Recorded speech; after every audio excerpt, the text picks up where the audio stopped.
Hello, everybody. It's been a while since I made one of these videos, but I thought I would give it a shot. So, if you've forgotten who I am, my name's John Fernal. I am also known as Good Noise, usually photography, but I'll talk about why that might not be true today. I just wanted to make this video to talk a little bit about me. Obviously, I made a bunch of videos before called In Search of Myself, just trying to look at and kind of think about where I've or how I've got to where I am now and who I am and all those things that I find quite fascinating. So this is in a similar vein. It's certainly I'm going to talk just very quickly about why it connects to that, and then a couple other things. So the first thing is Summerfolk's coming up. And Summerfolk is our local music festival that I've been the photographer for I think 12 or 13 years now. And I was asked to play a role in making the 50th anniversary program.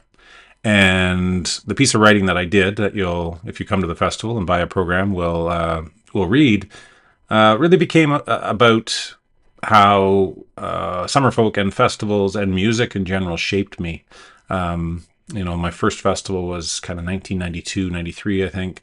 And before that, music was important to me, but it played a very different role in my life. Believe it or not, I was kind of into hair metal, even though I have no hair now.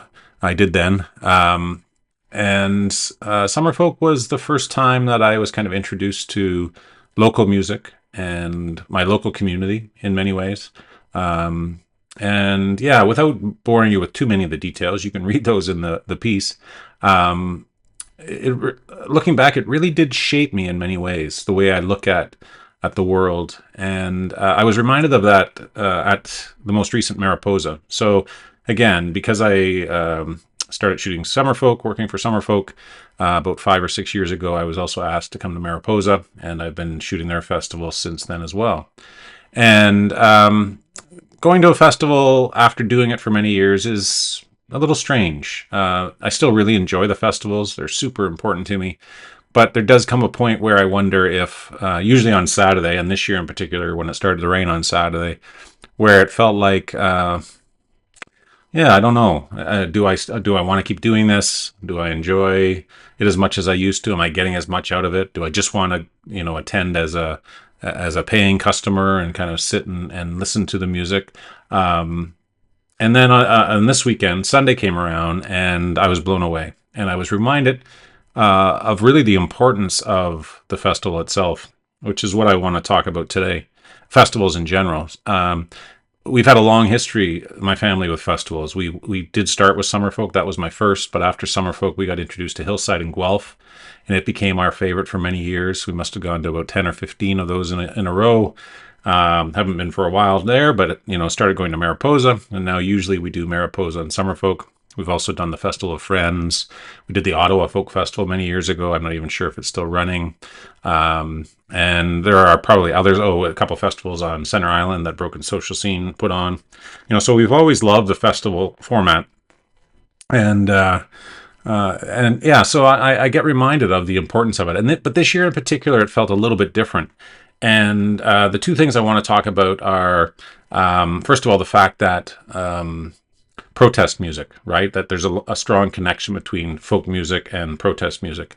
And there are at least three different performers at Mariposa this year. I believe they were all singer-songwriters from the States who made that point, who talked specifically about, how important protest songs are becoming again, right? Unfortunately, we seem to be at a time where we're being reminded of a lot of the things that happened in the 60s and 70s and before that as well. And protest music, of course, there's a long history of it. I've always been a fan of protest music all the way back to Neil Young's Ohio. But protest music has changed. And again, I don't want to get into too much of my theories about selling out and all these different ideas, but it seems to me like protest music and folk music is more important than ever. And not just that, I really think that festivals in general, getting together with your community, since COVID, it's become difficult to get people to come out to things. I know because I've tried to run some events. And but I really do. It's super important for us to connect at events like this, whether it's through music or just seeing people hugging someone that you haven't seen in a long time, being reminded of the good. Because sometimes, of course, as we know, with social media, we do get drawn into kind of the not so good, and we start to think that people aren't good. And I think in this case, these festivals, this one in particular, reminded me that how good people are. So I'm going to share a couple things with you. Although I'm the photographer at these festivals, I do carry my phone with me and usually take, somewhere maybe a dozen videos over the weekend. Usually there are moments that I find quite powerful that I know I might want to look at again or maybe share as I'm going to today. And so the first video that I'm going to show you comes from what they described as the finale at Mariposa this year. They did it a little bit differently. They had Serena Ryder was the closer, and she was invited to have some friends on stage. She invited Martha Wainwright to come up and do a song, Julian Taylor to come up and do a song, a few others. But at the end, Julian Taylor came back up and sang his song Seeds, and had what I thought was a really important message. And it's interesting for me because I have kind of a different perspective on these things. As I was listening to Serena talk about the song, she specifically said that the inspiration of this whole thing came from Summerfolk, and I realized I have a video from that too. So I'm just going to play the video of the finale, and then let the other video play so you can see where the inspiration started. So and I'm not sure if this is true. I can't speak for these artists, but it seems to me like the musicians get a lot of inspiration out of these festivals as well, interacting with people, interacting with each other. And clearly in this case, the seed, pardon the pun, for this finale was planted 2 years earlier at Summerfolk. When that is over, I'm going to let the video play because a gentleman named Willie Carlisle, who is one of the American folk singers who I mentioned earlier, he got to do what's called a tweener after Serena, which is a smaller stage to the side while they set up for the final act. And as you can guess, he at first said, boy, this is a real challenge, right? I have to get up here now all by myself and try to match what you just experienced, which you'll see. And he did it. And he did it in a very powerful way. And again, I think it's just worth listening to the song that he sang and listening to the words. I don't have all of the things that either Serena or Willie talked about videotaped, but I do have the majority of it. So I'll just let it play. And I think once Willie's done, I'll just end it there. I do encourage you, obviously Mariposa and Mariposa and Hillside are now over. We also have other ones. We have a new festival locally, the Four Winds Festival that also ran in July. I'm sure there are others. Summerfolk is 3 weeks away.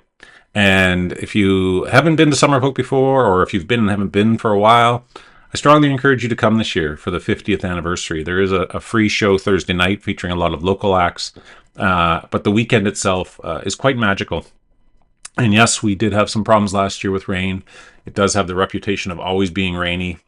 Not my experience. In the 12 years I've been there, I can only think of 2, maybe 3 days that were really ruined by rain. But I encourage you to come because it is an important part of the community. And I know there are people out there who will say, well, it's the money, right? It's not cheap.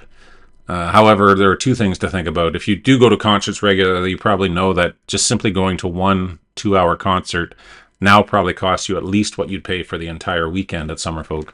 And if you really can't afford it, or you feel you can't spend the money, they are still looking for volunteers. It's another great way. I think you have to give 15 or 20 hours of your time, either on the weekend or before or after the weekend. But for that, you actually get access to the festival. So I hope to see you there. I'll be there taking photos again, and I hope you enjoy these videos. Thanks for watching. Bye.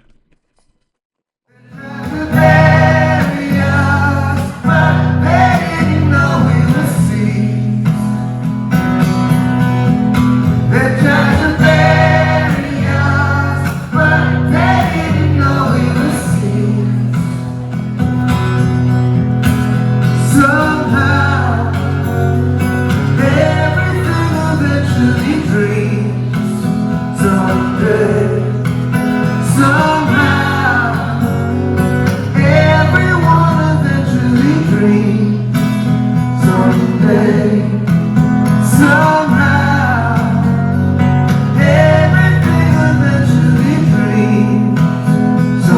someday, somehow, everyone eventually dreams someday.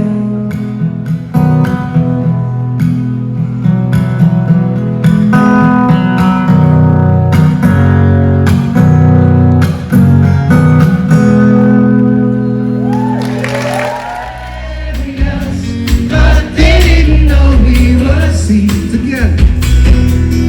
They tried to bury us, but they didn't know we were seeds. Just you guys now. They tried to bury us, but they didn't know we were seeds. Again. They tried to bury us, but they didn't know we were seeds. A little louder now. They tried to bury us, but they didn't know we were seeds. They tried to bury us, but they didn't know we were seeds. I want to thank Sarita for putting this whole set together and bringing all these people on the stage together. Yeah, we're going. Thank you. And thank you, Mariposa, for supporting live music. To all the volunteers. For you guys for coming out and showing your love. Can you sing it again?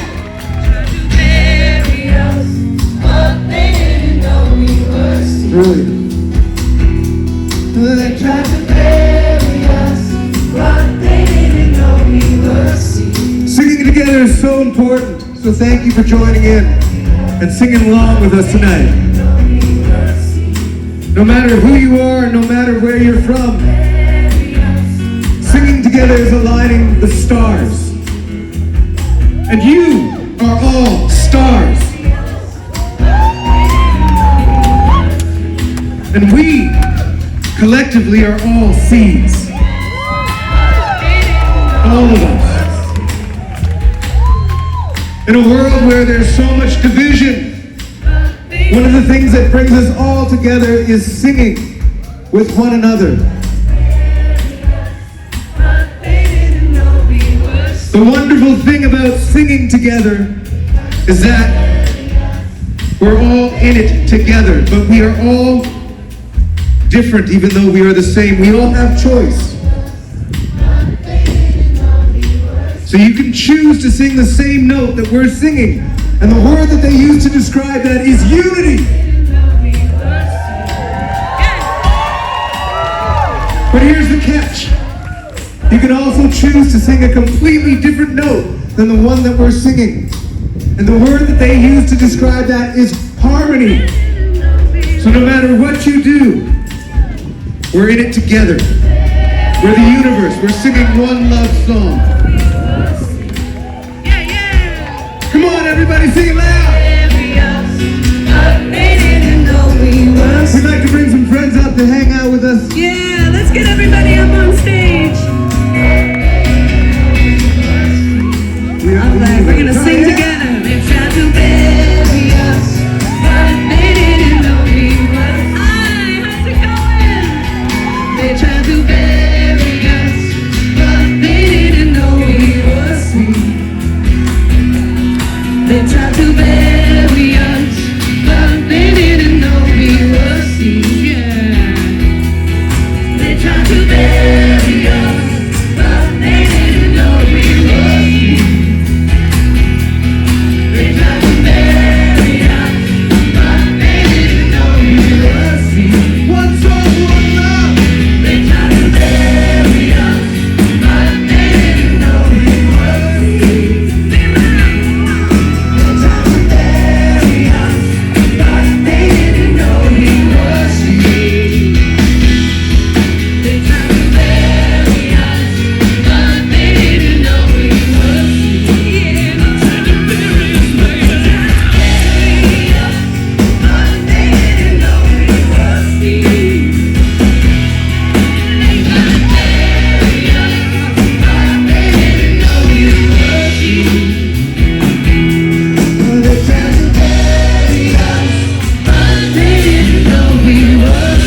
each other. And get home safe. We celebrate here against the evil algorithms that keep us staring down at a supercomputer that would make us bored and confused. We managed to get out here together, and isn't that a beautiful thing? This is called The Ballad of Penny Evans. I've heard it's a true story. It's from the 1970s, but boy howdy, I think it resonates today. Well, my name is Penny Evans, and my age is 21. And I am a widow of the war that's being fought in Vietnam. And I have 2 infant daughters. Oh, I do the best I can. When they say the war is over, I tell them all it just began. I remember I was 17 when first I met young Bill. At his father's grand piano we played good old Heart and Soul. And I only knew the left-hand part, but he could play the right so well. He's the only boy I slept with, he's the only one I will. And it's first we had a baby girl, oh we had 2 good years. After that the draft notice came, we parted without tears. Now it's 9 months from our last night when our second babe appears. 6 months later now this letter comes, confirming all my fears. And now it's every month I get a check from an army bureaucrat. And it's every month I tear it up and send the damn thing back. Do they think that I can be bought off? Do they think I'll fall for that? I won't take this bloody money, it can't bring my Billy back. Now I have not once cared for politics, all speeches I can't understand. Likewise, I never take no charity from any living man. But it's 50,000 Billies dead in that unhappy land. And that makes 50,000 heart and souls being played with just one hand. And my name is Penny Evans, my age is 21. And I'm a widow of the war that's being fought in Vietnam. And I have 2 infant daughters. God, I'm glad I've had no sons. When they say the war